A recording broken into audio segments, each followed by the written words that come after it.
दरम्यान मुख्यमंत्री पदावरती पाणी सोडावं लागलं असलं तरी महायुतीत शिवसेनेला सन्मानपूर्वक मंत्रिपद मिळावीत यासाठी शिंदे आग्रही असल्याची माहिती मिळते। एकनाथ शिंदेंनी अमित शहांकडे शिवसेनेला 12 मंत्रिपद द्यावीत अशी मागणी केली आहे। शिवाय विधान परिषदेच्या सभापती पदाचीही शिंदेंनी मागणी केल्याचं कळतंय। गृह खातं आणि नगरविकासही आपल्याकडे द्यावेत अशी मागणी शिंदेंनी केल्याची माहिती सूत्रांकडून मिळाली आहे। शिवसेनेच्या उपमुख्यमंत्रीपदाबाबत कालच्या बैठकीमध्ये कोणताही निर्णय झाला नाही असंही कळतंय। त्यामुळे मागितलेल्या जागा भाजप शिवसेनेला देणार का याकडे आता सगळ्यांचं लक्ष लागलंय।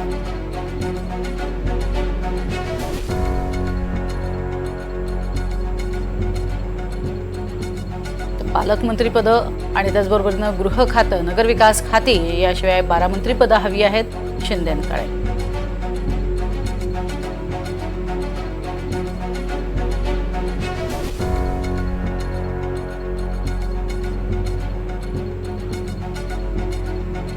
अधिक माहिती घेऊयात। रामराजे शिंदे आमचे प्रतिनिधी आपल्या सोबत आहेत। रामराजे, काय अधिक माहिती करणं महत्त्वाची खाती आणि त्याबरोबरीने एकूण 12 खाती मिळावीत अशी मागणी केली आहे शिंदेंनी असं कळतंय।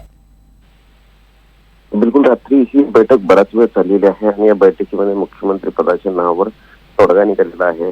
देवेंद्र फडणवीस हे मुख्यमंत्री असतील हे स्पष्ट झालेलं आहे, परंतु एकनाथ शिंदे यांच्या वाट्याला काय येणार याची उत्सुकता अजूनही आहे। परंतु उपमुख्यमंत्रीपद उपमुख्यमंत्रीपदाच्या संदर्भामध्ये अजूनही संभ्रम आहे, ते घेणार आहेत की नाही यावर प्रश्न अजूनही कायम आहे।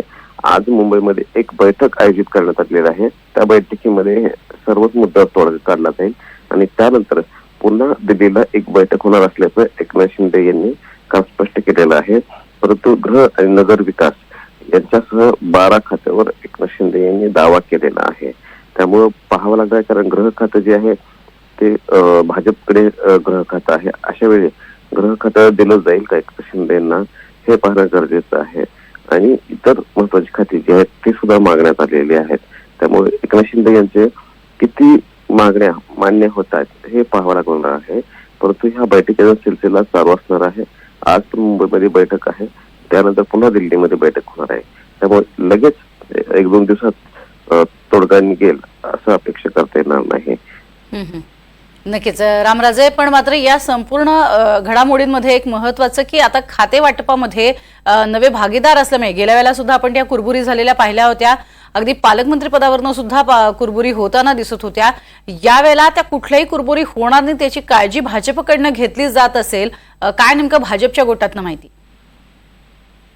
बिलकुल, म्हणूनच अमित शहा यांनी बोलवून घेतलं होतं आणि स्पष्टपणे आणि सगळ्या शब्दामध्ये चर्चा केलेली आहे आणि या चर्चा ज्या आहेत ते मंत्रिमंडळामधलं पालकमंत्रीपद कोणाला असणार आहे, त्याचा रेशो असणार आहे, मंत्रिपदाचा कसा रेशो असणार आहे आणि त्यानंतर मग पुन्हा महामंडळाचा पण कसा रेशो असणार आहे, या सगळ्या गोष्टी सत्तेतला वाटा जो आहे तर ते समसमान राहील का याची काळजी जी आहे ती घेण्यात येत आहे। त्यामुळे भाजपला काही 1-2 पावलं मागे यावी लागली, कारण भाजपकडे मुख्यमंत्री पद आलेलं आहे तरी सुद्धा चालणार आहे। परंतु भाजप नेमकी कोणती खाती जी आहेत सॅक्रिफाईस करणार हे फक्त पाहणं गरजेचं आहे।